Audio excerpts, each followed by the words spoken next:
Amerika dan Iran telah sepakat berdamai, namun banyak pihak menyaksikannya, termasuk warga Iran sendiri yang merasa pesimis. Terlebih, perundingan teknis antara Amerika Serikat dan Iran yang dijadwalkan berlangsung di Swiss ditunda karena Iran keberatan Israel masih terus menyerang Lebanon. Lalu apakah perundingan Amerika Serikat dan Iran ini akan tercapai? Untuk membahas selengkapnya sudah bergabung bersama kami pengamat hubungan internasional Presiden University, Bapak Teguh Reza Shah. Selamat sore, Dina. Selamat sore, Pak Reza. Terima kasih. Baik, Pak Reza, perundingan Amerika Serikat dan Iran di Swiss pada hari Jumat kemarin ini kan batal bertemu di Jenewa. Tapi kabarnya hari ini kan utusan Amerika Serikat Steve Witkoff sudah menuju ke Jenewa, begitu juga dengan Abbas Araghchi, walaupun ini juga belum dikonfirmasi. Tapi hari ini juga Israel melakukan serangan terbaru ke Lebanon. Apakah hal ini akan menghambat kesepakatan damai tersebut, Pak? Nah, jelas sekali, walaupun baru diteken, tapi jelas-jelas Israel merupakan penghambat dari nota kesepahaman tersebut ya. Sampai saat ini saya belum jelas apakah pihak wakil dari Iran akan datang karena mereka mengkhawatirkan ada operasi pembunuhan atas kontingen dari Iran tersebut. Jadi ini merupakan penghambat Iran untuk datang. Tapi bagaimanapun juga ini merupakan suatu pelanggaran yang sangat serius. Terlebih lagi untuk poin 1 dari 14 poin. Jadi yang terlanggar itu adalah poin 1 perihal penghentian konflik di semua front, di mana dalam hal ini Amerika Serikat, Iran, dan sekutu mereka itu mendeklarasikan penghentian operasi militer segera dan permanen di semua front, termasuk di Lebanon. Untuk itu perlu bukti bahwa semua pihak itu berkomitmen untuk tidak memulai perang atau operasi militer baru, menahan diri dari ancaman kekuatan, serta memastikan kedaulatan wilayah Lebanon. Kesepakatan akhir akan mengkonfirmasi ketentuan ini dalam waktu 60 hari ke depan. Tapi kalau kita lihat saat ini yang terjadi adalah Israel sudah melakukan pemboman atas Lebanon dan membunuh 47 warga. Kemudian pada saat yang sama dari Hezbollah telah membunuh 4 serdadu. Ini sangat serius ya, karena kalau kita perhatikan statement dari Perdana Menteri Benjamin Netanyahu yang beliau katakan di dalam X, dalam media X itu mengatakan dia telah memerintahkan semua personil IDF untuk menyerang Hezbollah dengan kekuatan penuh. Kemudian dikatakan juga perintah saya ini sangat jelas, Israel tidak mentolerir serangan atas serdadu-serdadu kami ataupun wilayah kami. Dan kita akan memberikan hukuman yang sangat mahal pada Hezbollah atas serangan tersebut. Tapi pada saat yang sama juga Hezbollah mengatakan mereka sudah berhasil melakukan serangan atas personil Israel di Lebanon bagian selatan. Dan Hezbollah sangat bangga dengan sudah menghancurkan 3 tank dan juga mereka mengatakan memiliki peluru kendali dan juga sudah menargetkan prajurit-prajurit Israel di sana dengan roket dan artileri. Jadi dalam hal ini memang ada tanggung jawab yang besar dari Amerika Serikat untuk menekan Israel dan juga Iran untuk menekan pihak-pihak yang mendukung Iran di Lebanon tersebut. Demikian. Baik, penghentian konflik di semua front, salah satunya adalah pertempuran di Lebanon kan menjadi salah satu syarat, bahkan ini di poin pertama ya Pak. Akan seperti apa lantas kesepakatan atau nota kesepahaman ini selanjutnya? Saya pikir nota kesepakatan ini akan sangat sulit untuk bertahan. Ini memang sudah kita ketahui bersama, memang sangat sulit untuk bertahan karena kalau poin nomor 1 saja sudah terganggu, apalagi untuk poin yang selanjutnya. Misalnya poin yang 2 berbicara menghormati urusan internal, dan dalam hal ini adalah urusan internal itu adalah dalam negeri Iran, di mana Amerika Serikat tidak akan mengganggu urusan dalam negeri Iran. Kemudian kedua negara harus menghormati kedaulatan masing-masing. Kemudian dalam poin 3 itu ada batas waktu 60 hari. Tapi 60 hari ke depan itu kan harus didukung oleh hari-hari yang penuh kedamaian. Dan ini sangat sulit begitu. Saya khawatir kalau hari pertama saja sudah terjadi masalah pelanggaran atas poin 1, kemudian memang poin kedua itu belum terlihat. Kita tidak tahu apakah Amerika Serikat maupun Israel melakukan operasi-operasi intelijen di perbatasan Iran, ini yang kita belum tahu. Kemudian kita juga belum tahu apakah Amerika Serikat akan benar-benar menghapus blokade angkatan laut dia seperti yang dijanjikan di poin nomor 4. Jadi kita berhadapan poin 1 saja masih bermasalah, kemudian akan menimbulkan masalah dari poin-poin yang lain. Jadi dapat dimengerti kalau Iran mengatakan untuk poin 5 kami akan sulit membuka Selat Hormuz, dan untuk itu Iran tetap akan memblokir Selat Hormuz tersebut.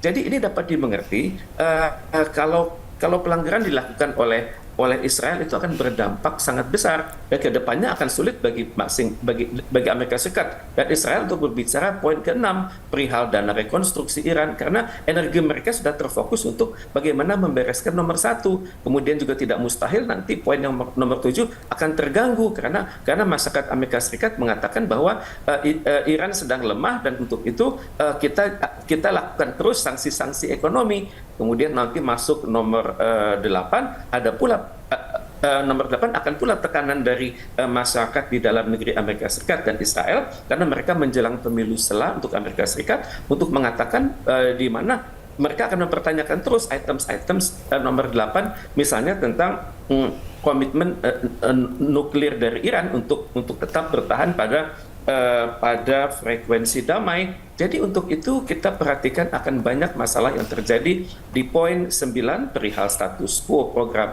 nuklir Iran, kemudian poin 10 tentang ekspor minyak Amerika Serikat, apakah benar akan lunak terhadap ekspor Iran, kemudian nomor 11 tentang pencairan aset Iran, kemudian juga nomor 12 tentang mekanisme pengawasan eksekutif, dan poin 13 dan 14 mengenai keterlibatan PBB. Jadi dalam hemat saya, kalau untuk hari pertama saja sudah terjadi satu pelanggaran, maka ini akan menciptakan efek berantai pada items 13 yang lain, yakni totalnya ada 14. Demikian. Baik, banyak warga Iran yang saat ini juga meragukan gitu nota kesepahaman atau kesepakatan damai antara Amerika Serikat dan juga Iran. Mereka ragu Washington akan betul-betul berkomitmen untuk damai saat ini. Dan apakah saat ini Amerika Serikat betul-betul bisa istilahnya menghentikan operasi militer yang dilakukan oleh Israel di semua front?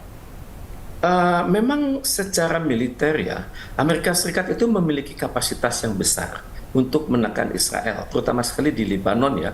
Karena terus terang Israel itu seperti dikatakan oleh Presiden Amerika Serikat, Donald Trump, itu hanya bisa bertahan kurang dari 1 minggu sekiranya terlibat dalam konflik dengan Iran. Terus terang Amerika Serikat bisa menekan Israel sebenarnya dengan meniadakan bantuan militer, kemudian menekan secara diplomatik, kemudian juga menggerakkan negara-negara di kawasan untuk mengkritisi Israel, terutama sekali lewat bantuan militer dan persenjataan. Cuma masalahnya adalah industri pertahanan Amerika Serikat itu seringkali menghendaki perang ini berlanjut, karena bagi mereka seperti Lockheed Martin, kemudian Raytheon, kemudian McDonnell Douglas, itu perang ini memungkinkan mereka membuktikan kepada calon-calon pembeli di kelak kemudian hari bahwa senjata mereka itu sudah combat proven. Itu yang pertama. Kemudian yang kedua juga Amerika Serikat sebenarnya masih bisa menekan Israel lewat fakta regional dan diplomatik. Misalnya dengan Amerika Serikat memiliki banyak kerjasama pertahanan, misalnya dengan NATO, kemudian juga dengan negara-negara di Timur Tengah, dan sebenarnya dengan jumlah negara yang banyak tersebut, mereka juga bisa menekan Israel. Juga Amerika Serikat sebenarnya memiliki hak veto di PBB. Kalau selama ini hak veto itu digunakan untuk selalu mendukung Israel, maka tidak mustahil ke depannya hak veto itu tidak digunakan sehingga dunia berbondong-bondong mengutuk Israel. Cuman masalahnya apakah Amerika Serikat akan melakukan itu? Karena saat ini Donald Trump sedang menghadapi masalah kredibilitas dari masyarakatnya di dalam negeri, dan juga dengan mudahnya seringkali ditekan oleh kekuatan-kekuatan pro-Israel di dalam negeri. Misalnya kelompok-kelompok lobby yang tergabung ke dalam AIPAC atau American Israel Public Affairs Committee, kemudian juga dari industri-industri media massa yang dimiliki oleh kelompok Yahudi. Jadi dengan demikian dapat dikatakan sangat sulit bagi Amerika Serikat untuk menekan Israel. Demikian pandangan kami. Baik. Ada yang menarik tadi Pak Reza sempat menyinggung soal industri pertahanan Amerika Serikat ini ingin perang terus berlanjut. Jadi ini ujung-ujungnya bisnis begitu Pak? Tepat sekali. Itu lembaga itu namanya Military Industrial Complex ya. Mereka itu memiliki produk-produk senjata. Cuman saat ini mereka sedang bermasalah karena untuk membuat produk-produk senjata tersebut kan perlu koordinasi. Dalam hal ini adalah Gedung Putih yang bersinergi dengan Kementerian Luar Negeri dan juga Kementerian Pertahanan atau Pentagon itu nanti berinteraksi dengan perusahaan-perusahaan besar tersebut dan juga nanti berinteraksi dengan para pensiunan Amerika Serikat ya yang berkinerja di dalam industri pertahanan tersebut. Disinilah yang terjadi, memang ada hubungan timbal balik ya, karena bagi Amerika Serikat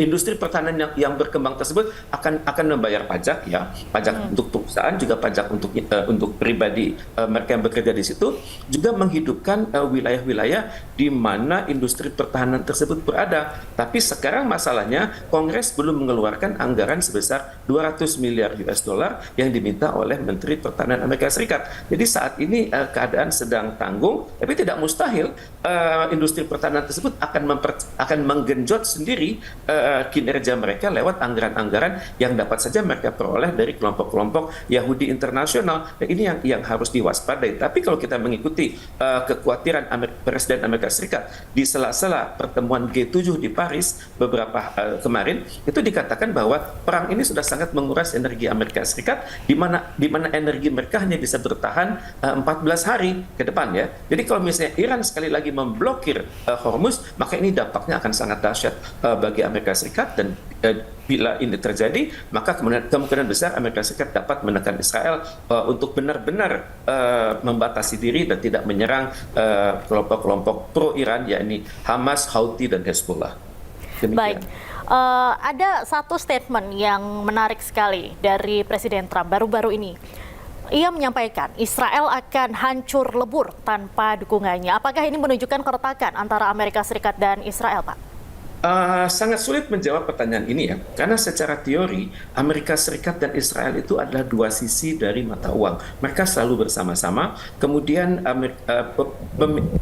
naiknya karir elit-elit Amerika Serikat itu sangat ditentukan oleh dana-dana dari Yahudi. Kemudian juga kalau nanti ada pengambilan keputusan di dalam Amerika Serikat itu ada harga yang bermain. Di dalam hemat saya, ini yang kita lihat di permukaan seolah-olah Amerika Serikat itu sedang bersitegang dengan Israel. Tapi kalau kita lihat dari perspektif Iran, maka yang terjadi adalah Israel dan Amerika Serikat itu adalah duet, di mana dalam pandangan Iran, Amerika Serikat itu adalah setan besar atau setanul akbar, dan Israel itu adalah setan kecil, dan kedua setan ini tidak bisa berbicara, tidak bisa diajak bicara, tidak bisa dipercaya. Kalau mereka membuat suatu statement itu pasti bohong. Kemudian kalau mereka terlibat dalam perjanjian dengan Iran itu akan mereka ingkari sendiri. Dan kalau sudah sama-sama menapaki misalnya 14 poin dari perdamaian tersebut, maka mereka akan menggunting dalam lipatan. Jadi dalam konteks inilah saya perhatikan Iran berpikir Amerika Serikat itu sebenarnya bermain juga di dalam poin satu dari 14 poin tersebut. Jadi penghentian konflik di semua front itu sangat sulit dipertahankan, dan untuk itu Iran senantiasa mengatakan kami bersiap berunding, tapi pada saat yang sama peluru kondali kami sudah fokus ke berbagai titik di Timur Tengah. Jadi ini yang membuat saya berpikir ada kemungkinan sebenarnya yang kita lihat di depan mata ini berbeda dengan apa yang terjadi di belakang di layar belakang kita.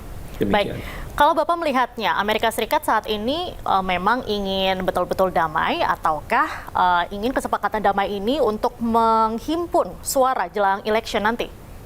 Tepat sekali, ini adalah kekhawatiran dari Presiden Donald Trump ya, karena dia menghadapi banyak masalah. Pertama adalah reputasi pribadi Donald Trump yang sedang jatuh, di mana masyarakat Amerika Serikat yang sudah mulai terdidik itu mulai melihat bahwa dokumen-dokumen Epstein itu sangat serius. Mereka melihat bagaimana Trump 20 tahun silam, 10 tahun silam, dan sampai setahun terakhir, dan kemungkinan besar dokumen Epstein akan dikeluarkan hingga sebulan 2 bulan terakhir dari Donald Trump. Itu yang pertama. Dan yang kedua, kalau kita perhatikan perimbangan kekuatan di Parlemen Amerika Serikat, maka Republik masih unggul sedikit, unggul hanya sekitar 5 atau 6 suara. Dan kalau hal ini berlanjut dalam pemilu di mana Amerika Serikat itu terbukti banyak melakukan pelanggaran hukum, antara lain melanggar aturan Kongres, kemudian juga melakukan banyak praktek-praktek yang tidak sesuai dengan hukum internasional, maka patut diduga Partai Republik akan kalah pada pemilu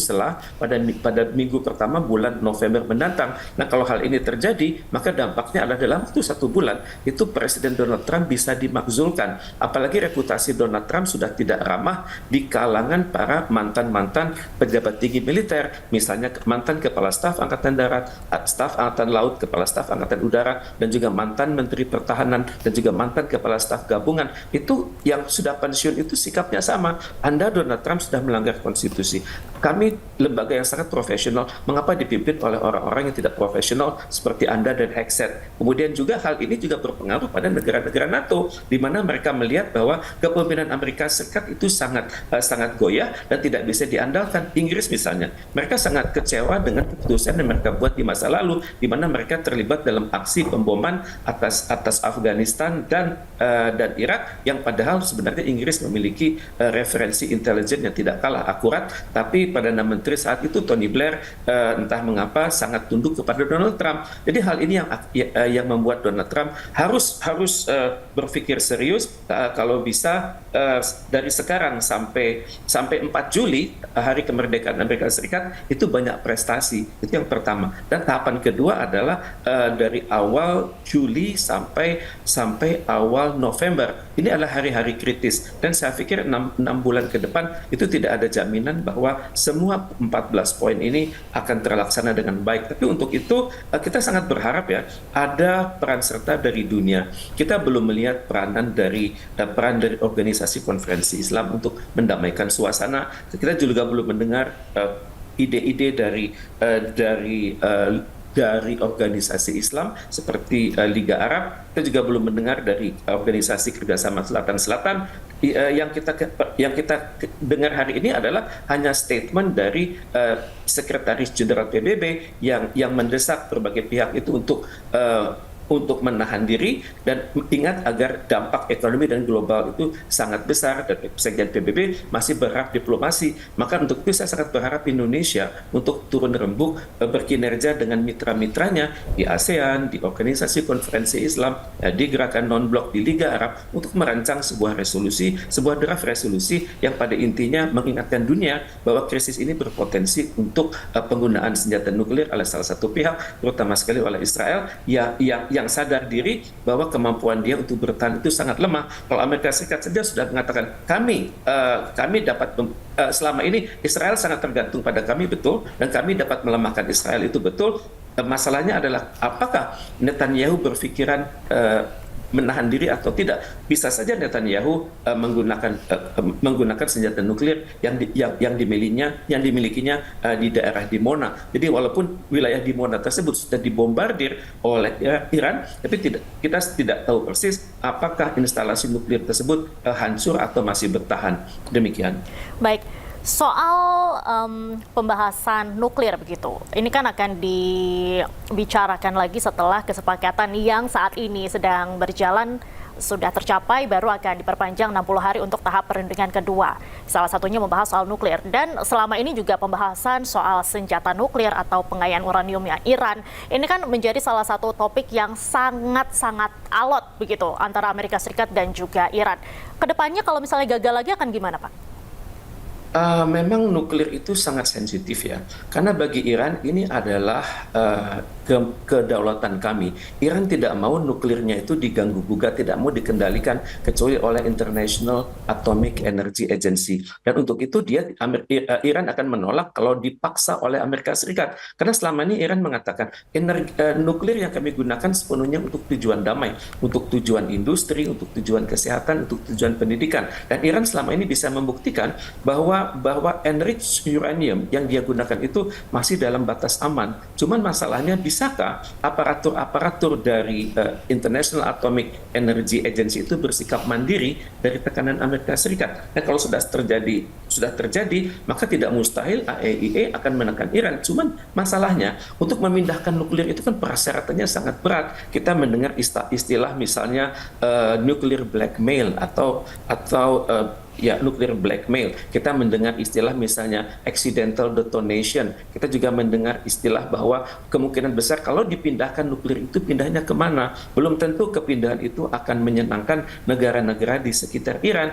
karena akan adanya bahaya ledakan, adanya bahaya radiasi, dan ini yang dikhawatirkan karena dunia masih ingat betapa dahsyatnya Hiroshima dan Nagasaki tahun 45 silam dan juga Chernobyl ya, di wilayah Uni Soviet, dan juga Fukushima di wilayah Jepang. Jadi perpindahan nuklir itu adalah sangat sensitif dan tentunya Iran tidak mau nuklir itu yang dia miliki, yang dia perjuangkan dengan luar biasa itu dikeluarkan dari Iran, karena Iran sadar bahwa Ayatollah selalu mengingatkan Iran sudah mengeluarkan fatwa di mana nuklir itu sama sekali tidak boleh digunakan untuk tujuan militer, dan untuk itu ya bagi dalam pandangan saya Iran akan bertahan dengan ide nuklir tersebut dan akan menolak sekiranya ditekan, dan untuk itulah pembicaraan atas nuklir ini akan menjadi tahapan kedua setelah ada pembahasan hal-hal yang lunak, misalnya poin nomor 1 diselesaikan dulu, kemudian juga kalau Iran yakin poin nomor 1 itu sudah terlaksana, tentunya baru dia masuk kepada hal-hal yang bukan nuklir dan yang bukan Hormuz. Jadi ke depan itu saya perhatikan para pemikir-pemikir terbaik dari Iran, dari Amerika Serikat dan juga dari PBB itu akan turun tangan karena pembahasan 14 poin ini berpotensi mempersulit perdamaian dan keamanan yang ada di Timur Tengah. Kita sudah berada pada tahapan yang baik dan mudah-mudahan ini berlanjut, dan itu karena itu merupakan tanggung jawab dunia untuk mengawasi semua poin dari kesepakatan Amerika Serikat dan Iran tersebut. Demikian. Baik. Terima kasih banyak Pak Reza sudah bergabung dengan Breaking News kali ini. Salam sehat selalu Bapak, selamat sore. Pemirsa, Breaking News masih akan kembali usai jeda, tetaplah bersama kami.